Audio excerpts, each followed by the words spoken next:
Oke, Assalamualaikum warahmatullahi wabarakatuh. Sebelumnya perkenalkan nama saya Rizani Ahmad Esa dengan NIM 2453 3948.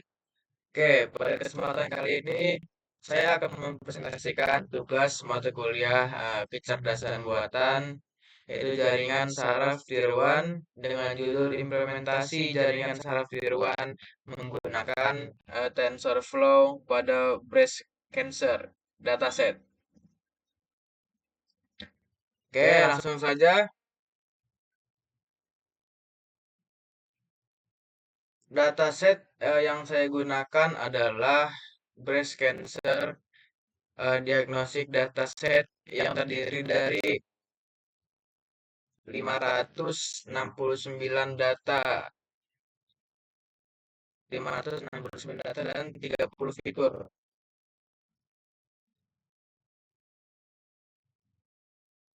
Nih, dan 30 fitur dan memiliki dua kelas yaitu maligan dan benign. Sebelum dilakukan proses pelatihan, data dibagi menjadi 80% data training, nih yang 455, 30 fitur, dan training data testingnya itu 20% menggunakan train test split. Selanjutnya dilakukan normalisasi menggunakan standar standar scalar agar seluruh fitur memiliki skala yang sama. Agar seluruh fitur memiliki skala yang sama sehingga nanti proses pembelajarannya model menjadi lebih optimal. Kemudian kita masuk ke implementasi JST-nya atau jaringan JST itu ya. Model. Oke, selanjutnya model JST dibangun menggunakan TensorFlow dengan arsitektur nah, dengan arsitektur 30 neuron pada input layer dan 16 neuron pada hidden layer pertama. Kemudian di hidden layer kedua itu menggunakan 8 neuron dan satu neuron ini digunakan di uh, neuron output yaitu menggunakan aktivasi sigmoid. Kemudian model model ini menggunakan Adam Optimizer dengan learning rate 0,001 dan fungsi loss binary cross entropy. Kemudian setelah model dibuat, dilakukan proses training menggunakan data training, kemudian model dievaluasi menggunakan data testing untuk memperoleh nilai akurasi dan loss. Nih, tuh. Seperti yang ada di gambar ya, bisa dilihat. Hmm.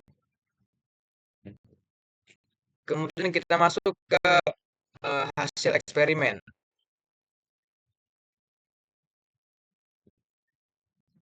Saya melakukan 3 jenis eksperimen, yaitu variasi hidden layer, kemudian variasi learning layer, dan epoch yang terakhir. Pada eksperimen learning rate itu dinilai 0,001 ini memberikan hasil terbaik dengan akurasi 98,25 ya, dan lossnya itu 0,1051 karena menghasilkan proses pembelajaran yang lebih stabil dibandingkan nilai lainnya. Kemudian pada eksperimen epoch itu penggunaan 50 epoch memberikan akurasi eh, 97,37% dengan loss paling kecil, yaitu 0,0694, sehingga menjadi konfigurasi yang paling efisien. Kemudian, ini dia gambar grafik ya, grafik grafik akurasinya itu menunjukkan peningkatan akurasi selama proses trainingnya. Sedangkan grafik lossnya itu menunjukkan penurunan nilai kesalahan model. Mungkin kesimpulan dari yang saya buat pada kali ini yaitu berdasarkan hasil implementasi metode jaringan sakti learning ini berdasarkan hasil yang diterapkan untuk klasifikasi breast cancer dataset dengan tingkat akurasi di atas 97%. Selain itu, hasil eksperimen ini menunjukkan bahwa pemilihan parameter setiap learning rate dan epoch berpengaruh terhadap performa model. Mungkin sekian yang dapat saya sampaikan. Kurang lebihnya